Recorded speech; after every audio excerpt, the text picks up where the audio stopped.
మా బందర్లో ఉన్నటువంటి పేరు నాని కూడా. ఆయన అంటే నైట్ కన్ను కొడితే అంట పొద్దునకి లేపేయాలంట. రీసెంట్ గా ఇంకోటి జరిగింది మొన్న. వైఎస్ఆర్ పార్టీ వాళ్ళు ఏదో ధర్నాన్ని పెట్టి వాళ్ళు కొన్ని మీడియాలని వాళ్ళు ఏదో సోషల్ మీడియా వ్యక్తులను పంపించి అక్కడ వచ్చినటువంటి వ్యక్తులతో తాగిచ్చి మాట్లాడించినటువంటి సందర్భం. అతను పవన్ కళ్యాణ్ గారి గురించి, చంద్రబాబు నాయుడు గారి గురించి చాలా దుర్మార్గంగా మాట్లాడితే దాని మీద అక్కడ కొంతమంది జన సైనికులు వెళ్ళి అతనితో క్షమాపణ చెప్పిస్తే, పొరపాటుని చెప్పానని చెప్పి అతను క్షమాపణ చెప్తే దానికి పేరు నాని గారు మాట్లాడతారు. ఏం మాట్లాడతారు ఒకసారి చూడండి. కొంతమంది కాపుల కుటుంబాలు కూడా విమర్శిస్తున్నాయి కదా, యాదవుల కుటుంబాలు కూడా విమర్శిస్తున్నారు కదా. యాదవులు కూడా వెళ్ళి వాళ్ళ ఇళ్ళ మీదకి వెళ్ళి ఎందుకు కొట్టలేరు?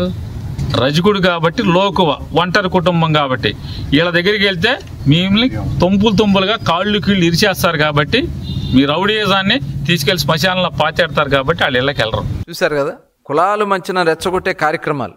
అంటే అక్కడ చేసింది పార్టీ పరంగా చేశారా లేకపోతే వేరే రకంగా చేశారా? అక్కడ కులం పేరు ఎత్తాల్సినటువంటి అవసరం ఏముంది? ఆ మాట్లాడిన వ్యక్తి నేను ఫలానా కులం దాని గురించి మాట్లాడా?